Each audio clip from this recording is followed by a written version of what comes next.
इसमें सोनिया गांधी के भी शब्द हैं और राहुल गांधी का तो मैंने आपको वीडियो ही सुना दिया। इसलिए कांग्रेस यहां पर आकर राहुल गांधी की भाषा, उन पे हो रहे हमले का हवाला ना दे। दूसरी बात, इन्होंने बात करी रवनीत सिंह बिट्टू और तरविंदर सिंह मरवाहा की। ये दोनों नेता आज भारतीय जनता पार्टी में हैं, लेकिन बहुत लंबे समय तक कांग्रेस पार्टी में थे। वो राहुल गांधी के बारे में ऐसा क्या जानते हैं कि उन्होंने उनके बयानों पर इस प्रकार की प्रतिक्रिया दी? ये कांग्रेस को आत्मचिंतन करना चाहिए। क्या ये बयान उन लोगों के जो बहुत लंबे समय तक अमित जी कांग्रेस में आपकी रहे, पार्टी के नेता में है? उनकी भाषा अभी वो बीजेपी नेता है, इससे पीछे मत हटिए। अरे अभी तरविंदर सिंह हो, ये तमाम नेता हो, बिट्टू साहब सब बीजेपी नेता हैं। अंजना जी बोलिए बोलिए। अब मैं क्या कह रहा हूं आप सुनिए तो सही। ये वो लोग हैं जिनके लिए राहुल गांधी ने पहले कैंपेन किया है। तरविंदर सिंह मरवाहा के लिए राहुल गांधी जब कैंपेन करने गए थे तो उन्होंने देशभक्त उनको बताया था। तो मैं ये कांग्रेस पार्टी से सवाल पूछना चाहता हूं कि जिस व्यक्ति को राहुल गांधी ने देशभक्त बताया, आज अगर वो राहुल गांधी के सिखों को लेकर आपत्तिजनक बयान पे इस प्रकार की प्रतिक्रिया दे रहे हैं, तो क्या आपने सिखों का अपमान किया? क्या आपने सिखों को लेकर गलत बयानबाजी करी? रवनीत सिंह बिट्टू ने एक बहुत सही सवाल पूछा। उन्होंने कहा अगर राहुल गांधी के इस बयान के बाद अगर कोई घटना घट जाती, अगर पंजाब में इस बयान को लेकर लोगों में उन्मादता फैल जाती, तो उसका जिम्मेदार कौन होता? ये सवाल पूछना है। और आपने मुझे पिछली बार रुकने को कहा, लेकिन मैं 1 मिनट में आपको बताना चाहूंगा कि ये कांग्रेस का आरक्षण विरोधी चेहरा और राहुल गांधी जो हिंदुस्तान में घूम घूम कर अभिव्यक्ति की आजादी और संविधान की आजकल दुहाई दे रहे हैं, वो अमेरिका जाते हैं और अमेरिका में एक गोरा उनसे पूछता है आरक्षण के बारे में आपका क्या व्यू है, और वहां पे जो स्टूडेंट कम्युनिटी से वो इंटरैक्ट करते हैं तो वो स्पष्ट कहते हैं कि हम आरक्षण को हटा देंगे। स्वाभाविक बात है इसकी प्रतिक्रिया जो पिछड़े समाज के लोग हैं, जो दशकों से इस अपने खिलाफ हो रहे शोषण और प्रताड़ना के खिलाफ खड़े हैं, वो आहत हैं। और अगर राहुल गांधी नेहरू की तरह आरक्षण हटाना चाहते हैं, इंदिरा की तरह आरक्षण हटाना चाहते हैं, राजीव गांधी की तरह आरक्षण हटाना चाहते हैं, तो हिंदुस्तान में क्यों नहीं कहते ये? क्यों SC ST और OBC समुदाय के लोगों को जाके अपनी मंशा नहीं बताते? क्यों OBC रिजर्वेशन काट कर मुसलमानों को दिया है कर्नाटका में? क्यों इनकी सरकार 4 बार आंध्र प्रदेश में OBC रिजर्वेशन के अंतर्गत मुसलमानों को रिजर्वेशन देना चाह रही थी?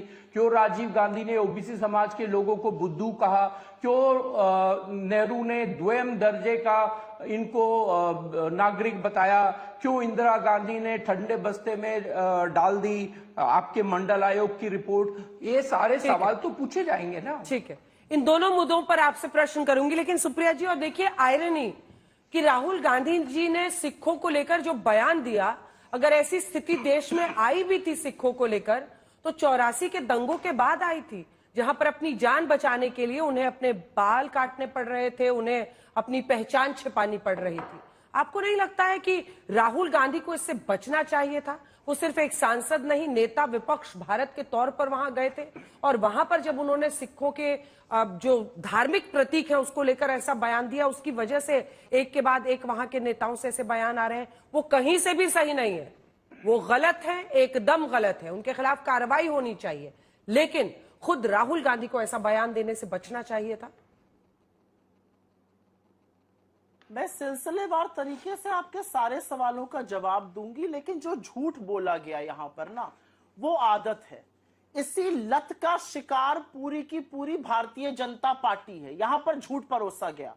मैं दावे के साथ, अभी हमारे पास 40 मिनट का टाइम है, चुनौती देती हूं भारतीय जनता पार्टी के प्रवक्ता को, दुनिया की सबसे बड़ी, जिसको मैं फेक न्यूज फैक्ट्री कहती हूं, उसके जनक अमित मालविया को, अगर हिम्मत है तो दिखाओ वो बयान जहां पर राहुल गांधी ने कहा हम आरक्षण खत्म कर देंगे।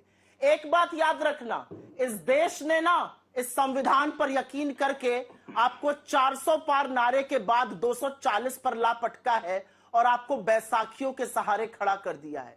इस संविधान के साथ खिलवाड़ करने की सोचिएगा मत, और इस संविधान की ताकत का हवाला राहुल गांधी ने इस चुनाव में दिया और जनता ने भरपूर हमारा सहयोग किया, आपको 240 पर लपेट दिया। आप माइनॉरिटी गवर्नमेंट चला रहे हैं और एक के बाद एक यू टर्न लेना पड़ रहा है। राहुल गांधी तो आगे बढ़कर यह कहते हैं कि हम 50% आरक्षण पर लिमिट खत्म कर देंगे। उनके बयानों को कब तक काट छाट करके अपनी दुकान चलाएंगे ये सज्जन या दुर्जन, जो भी इनको कहा जाए, जो यहां पर बैठे हैं। इन सज्जन के कुछ झूठ मैं बयां कर देती हूं, क्योंकि दुनिया को जानना जरूरी है कि कितनी झूठ और फेक न्यूज की फैक्ट्री ये चलाकर यहां पर आए हैं आज आपके पास। इन्होंने भारत जोड़ो यात्रा के दौरान राहुल गांधी के खिलाफ झूठ बोला कि राहुल गांधी उल्टी आरती कर रहे हैं। ये असल में बंकिंग करते थे स्कूल में, इनको पता ही नहीं है आरती अगर ऐसे की जाती है तो वो टीवी पर उल्टी दिखती है। पकड़ लिए गए, ट्विटर ने इनको टैग किया। इन्होंने बोला जितेंद्र सिंह अलवर के जूते बांध रहे थे राहुल गांधी, वो उनके जूते बांध रहे थे, फिर पकड़ लिए गए, फिर इनका झूठ सामने आ गया। इन्होंने तो इस देश के प्रथम प्रधानमंत्री नेहरू की अपनी भतीजी और अपनी बहनों के साथ की फोटो तक को दुष्कर्म बनकर चलाया है। ये तो वो व्यक्ति सामने बैठा है, ये वो व्यक्ति सामने बैठा है कि जब पग पहने हुए सिख किसानों और हमारे हरियाणा के किसानों पर लाठियां बरसा रही थी आपकी सरकार, तो आपने कहा नहीं नहीं लाठियां नहीं बरसाई जा रही हैं, आपका झूठ आपके प्लेटफॉर्म्स ने पकड़ लिया था। आप तो वो व्यक्ति, अब मैं जानना नहीं चाहती हूं, कहना नहीं चाहती हूं, अब पौन और उसकी बातें कर ली जाए तो आपकी क्या असलियत सामने आ जाएगी, मुझे लगता है वो मैं आपको बेइज्जत नहीं करूंगी। लेकिन जो भी देखना चाहे वो देख सकता है कि इनकी क्या असलियत रही है। पॉर्न सेक्स टाइप करिएगा इनके साथ। मैं इन सब चीजों पे नहीं पढ़ना चाहती हूँ, व्यक्तिगत इनसे तो कोई हमारी लड़ाई है नहीं। जो झूठ ये परोसते उससे लड़ाई है, इसलिए उसका पर्दाफाश करना जरूरी है। ये कहकर बच गए कि ये नेता जो ऐसा सब कह रहे हैं ये पहले कांग्रेस में थे। सुब्रमण्यम स्वामी को सांसद तो आप ही ने बनाया था ना, भारतीय जनता पार्टी ने। अभी उनका एक इंटरव्यू आया है, अटल जी से लेकर मोदी जी तक जो कह रहे हैं, मैंने सख्त हिदायत सबको दी, कोई नहीं उसको छुएगा, कोई नहीं चलाएगा, क्योंकि हम ऐसी गंदी राजनीति में यकीन नहीं करते। आप ही के थे, क्या जानते हैं आपके बारे में ऐसा जो ऐसी ऐसी बातें कह रहे हैं? चरित्र पर सवाल उठा रहे हैं, आपके नेताओं के चरित्र पर, महिलाओं को लेकर। मैं उसका बिल्कुल खंडन करती हूं, नहीं करना चाहिए। ये आप ही के नेता थे, आप ही के सांसद थे। यहां पर राहुल गांधी जी को एक शब्द कहा गया, नादान बालक। अच्छा, वो वयस्क नहीं है जिसने आपको 240 पे लाके खड़ा कर दिया, उसके बारे में आप झूठ परोसिए। लेकिन फिर मैं नॉन बायोलॉजिकल प्रधानमंत्री के बारे में क्या कहूं, जिनका सीधा संवाद ईश्वर से हो रहा है, लेकिन 80 दलित घर जल जाने पर कोई प्रतिक्रिया नहीं आती है। 26 टेरर स्ट्राइक, आपके तीसरी बार प्रधानमंत्री बनने के बाद 26 आतंकी हमले हो चुके हैं, 21 जाबाजों की शहादत है, कोई प्रतिक्रिया नहीं आती, श्रद्धांजलि संवेदना का एक शब्द नहीं आता है। असलियत यह है अंजना जी, आपने जो बात मुझसे पूछी कि राहुल जी ने क्या कहा या उनके खिलाफ क्या कहा गया, मेरा अपना मानना है राजनीति में तर्क होता है, राजनीति में कई बार आप एक दूसरे को पॉट शॉट्स करते हैं, राजनीति में आप एक दूसरे के खिलाफ कटाक्ष करते हैं, लेकिन राजनीति में जब आप किसी की जान लेने की बात करते हैं ना, तो मुझे लगता है इस देश का प्रधानमंत्री इस देश का अभिभावक है, उसको उठ खड़ा होना चाहिए था और कहना चाहिए था यह सर्वथा गलत है। नेता प्रतिपक्ष की जीभ काट लाने वाले को 11 लाख का इनाम दूंगा कहने वाले की जगह जेल में है, सदन में नहीं है, उसको निकाल बाहर करवाइए। अपने विधायक मिस्टर बोंडे को निकाल बाहर करिए जो कहता है जीभ जला देंगे। क्योंकि मैं आपको बताती हूं, मणिशंकर अय्यर जी ने दुर्भाग्यवश मोदी जी को एक शब्द कहा था, 24 घंटे के अंदर उनको निष्कासित किया गया था। क्या भाजपा ऐसा कर सकती है? और मैं एक सवाल पूछती हूं, और मैं सवाल पूरी ईमानदारी से, पूरी मर्यादा से पूछती हूं। नरेंद्र मोदी जी को जब आप शब्द कहे गए, मैं उसकी भर्त्सना करती हूं, मैं कहती हूं कि जिसने कहा वो गलत कहा। क्या आप उसी आत्मबल और साहस के साथ यह कह सकते हैं कि रविंद्र सिंह बिट्टू, मिस्टर मारवा, मिस्टर बोंडे, गायकवाड़, रघुराज सब गलत कह रहे हैं? उनको ऐसी बातें नहीं कहनी चाहिए। आपकी ठीक है। पार्टी उसका समर्थन नहीं करती है, आप उसका विरोध करते हैं, आप उनको सजा देंगे, आप उनको पनिश करेंगे। नजीर बनाइए आप सत्तारूढ़ दल है इस देश का। ठीक है। क्योंकि जब आप ऐसा नहीं करते अंजना जी, मैं अंतिम बात कहना चाहती हूं, नहीं। जब आप ऐसा नहीं करते और जब आप चीजों को तोड़ मरोड़ के प्रस्तुत करते हैं, उसका नतीजा यह है जो देश में आज हो रहा है। राहुल गांधी जी ने एक बड़ी बात कही थी और उस बड़ी बात को समझना जरूरी है। राहुल गांधी जी ने कहा था लोगों को स्वतंत्रता और सुरक्षा नहीं है, और यह सच है। क्या इस देश में आर्यन मिश्रा एक लड़के का गाड़ी से दौड़ाकर हत्या इसलिए नहीं की गई क्योंकि कुछ लोगों को यह शक था कि वो मुसलमान है? यही हरियाणा फरीदाबाद में इसका जवाब क्या देंगे एक अमित मुसलमान आदमी मालवीय। को पीटा नहीं गया ट्रेन में क्योंकि ठीक है। यह शक था? लेकिन सिखों के प्रतीक पर सवाल था, उसको अब छोड़ देते हैं। आपने कहा कि जब बात जान लेने की आए तब पार्टी पोजीशन से उठकर कदम उस पर उठाना चाहिए पार्टी को।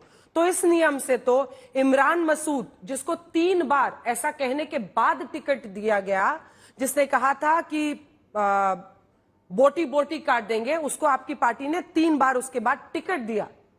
अभी वो सांसद मैं है। इसका जवाब देना चाहती अजय हूं। राय, मैं इसका जवाब देना चाहती हूं। आप ही से पूछ रही हूँ। अजय राय, मैं इसका जवाब 7 देना तारीख चाहती को हूं। मोदी और योगी को साथ में गाड़ देना, क्या उनको इनाम मिलना चाहिए या उन पर भी कार्रवाई होनी चाहिए? पवन खेड़ा की गिरफ्तारी के विरोध में जब नारे लग रहे थे कांग्रेस नेताओं के, तो वहां पर लोगों ने ये नारा लगाया था, ये ऑन रिकॉर्ड है, मोदी तेरी कब्र खुदेगी। संजय राउत कहते हैं औरंगजेब की कब्र खोद दी तो मोदी तू कौन है? इन सब के खिलाफ भी कार्रवाई होनी चाहिए। सुप्रिया जी, मैं आपसे एक के बाद एक सबका जवाब दूंगी। इमरान मसूद जी ने जब ये कहा, मैं इसकी भर्त्सना करती हूं, गलत कहा उन्होंने, और यही कारण था कि लोगों ने उन्हें इस लोकतंत्र में सजा दी उसकी। वो चुनाव लगातार हारते रहे, फिर उन्होंने पश्चाताप किया। आज वो रामायण की चौपाइयां मुझसे और आपसे ज्यादा पढ़ते हैं, प्रभु के प्रेम में विश्वास रखते हैं, इसलिए जनता ने उनको चुनकर वापस सदन में भेजा। मैं भर्त्सना करती हूं जब उन्होंने ये कहा। और बिल्कुल अजय राय ने नहीं कहा, उनका बयान तोड़ा गया। उन्होंने राजनीतिक गाड़ने की बात करी थी, बिल्कुल गलत है अगर उनको इस तरह से कहा जाएगा। संजय राउत जी ने यह किस संदर्भ में कहा मुझे नहीं पता है। मैंने आपसे पहले कहा, कांग्रेस पार्टी ने तो अपने बहुत बड़े नेता मणिशंकर अय्यर जी को निष्कासित कर दिया था। जवाब दीजिए। बीजेपी ऐसा करने का आत्मबल अमित रखती है, मालवीय जी, अब साहस ये रखती लड़ाई है, एकदम सच रखती पर्सनल हो गई सत्य है। आपके ठीक है, अंदर। पर्सनल हो गई है क्योंकि आप पर पर्सनली भी उन्होंने एक्यूजेशंस लगाए हैं, तो उनका भी जवाब दीजिए।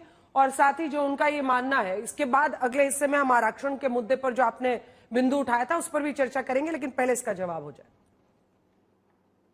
और आप लोग क्या कर रहे हैं रवनीत सिंह बिट्टू पर देखिए और ये अंजना चारों जी, नेताओं पर?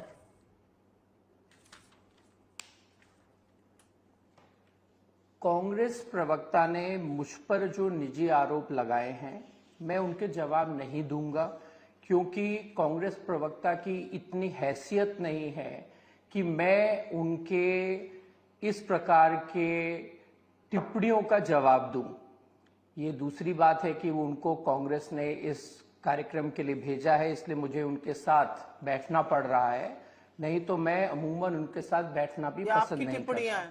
जहां तक स्क्रीन में और जहां तक गलत भ्रामक खबरें फैलाने की बात है, मैं आपको बहुत लंबी फहरिस्त दे सकता हूं सुप्रिया श्रीनेत के बारे में, लेकिन उससे उनका कद बढ़ेगा और मैं वो नहीं करना चाहता हूं। मैं इन चिट्ठियों पर आना चाहता हूं।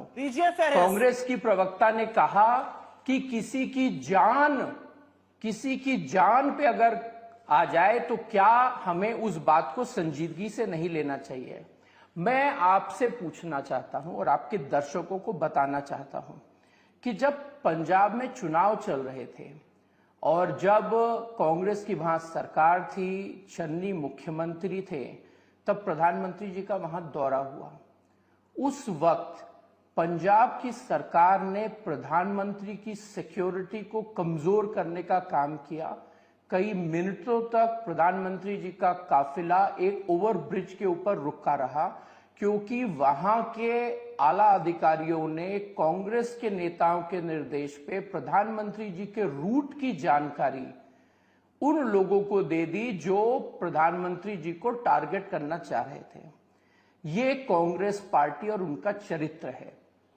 ये बात करते हैं इंदिरा गांधी और राजीव गांधी के बारे में।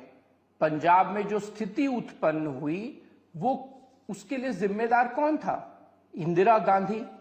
और उन्होंने बिना वास्तविक स्थिति को सोचे समझे जो ऑपरेशन ब्लू स्टार को अंजाम दिया, जिसकी वजह से हरमिंदर साहिब पे हमला हुआ और जिस प्रकार से सिखों का कत्लेआम हुआ, क्या वो आतंकवाद के सामने घुटने नहीं टेकने की मिसाल थी, या ऐसी स्थिति पैदा कर दे जिसको आप संभाल न सके, ऐसा आतंक का माहौल खड़ा कर दे जिसको आप संभाल न सके और उसकी चपेट में आ जाए, उसकी मिसाल थी।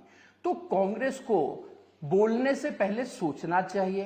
टेलीविजन में आके जोर जोर से चिल्लाने से, चीखने से, आक्रोशित होकर आंख लाल लाल करके, नाके फुला फुला के बात करने से सच्चाई नहीं बदल जाती।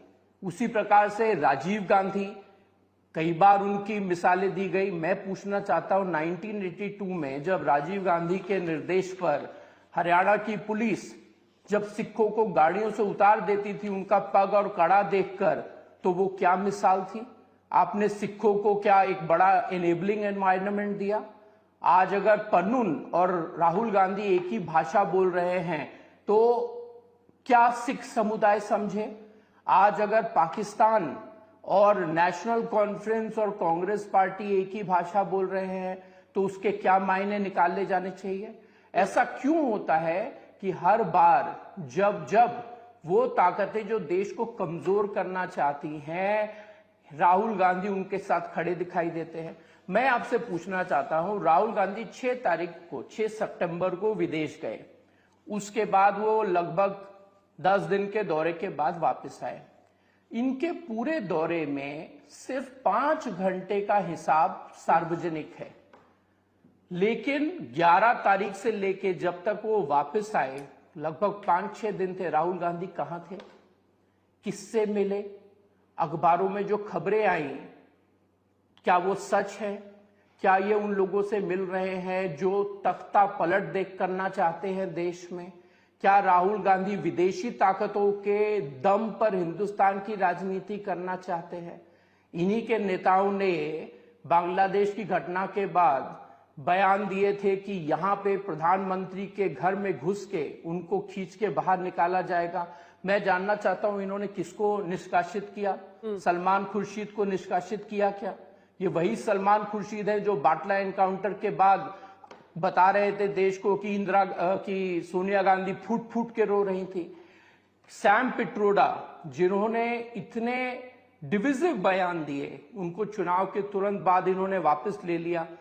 तो कांग्रेस की करनी और कथनी में बहुत फर्क है। जिस प्रकार के बयान आज हम सुन रहे हैं वो इसलिए क्योंकि राहुल गांधी इस देश में आरक्षण हटाने की बात कर रहे हैं, और जब तक भारतीय जनता पार्टी है, जब तक नरेंद्र मोदी जी की सरकार है, इस देश से कोई आरक्षण नहीं हटा सकता। राहुल गांधी अपने विदेशी आकाओं को खुश करने के लिए ये बात विदेशी धरती पे जाके बोल सकते हैं, लेकिन हिंदुस्तान के कोने कोने में रहने वाले SC, ST और OBC समुदाय के लोगों को ये बात हम बताएंगे, उन तक इस बात को पहुंचाएंगे, और राहुल गांधी अपने मंसूबों में कभी भी कामयाब नहीं होंगे। ठीक है, ठीक है। जहां जल्दी से तक भाषा का सवाल है और जहां तक इन चिट्ठियों का सवाल है, मैं खड़गे जी को कहना चाहता हूं आपके कार्यक्रम से कि राहुल गांधी उनसे बहुत जूनियर हैं।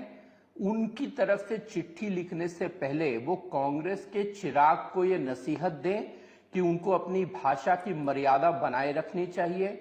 खड़गे जी को खुद अपनी भाषा की मर्यादा बनाए रखनी चाहिए। सोनिया गांधी को भी यह संदेश देना चाहिए, और इस कार्यक्रम में आई हुई कांग्रेस की प्रवक्ता को भी बताना चाहिए कि एक शालीनता होनी चाहिए। किसी डिबेट में जाकर चीखने चिल्लाने से हर रोज आपकी बात सुनने वाले कोई ज्यादा वेल इन्फॉर्म्ड नहीं हो जाते। इसलिए कांग्रेस ये जो राहुल गांधी पे आंसू बहा रही है उससे बाहर निकले और अपनी हकीकत को खुद देखे।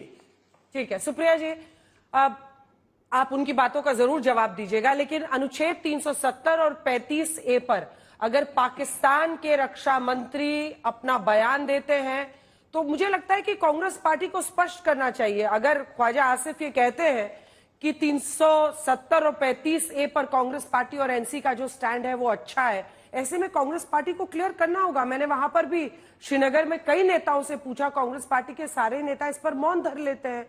नेशनल कॉन्फ्रेंस के साथ आप चुनावी मैदान में उतर रहे, जिनके मैनिफेस्टो में लिखा है कि 370 और 35A को वापस बहाल करेंगे।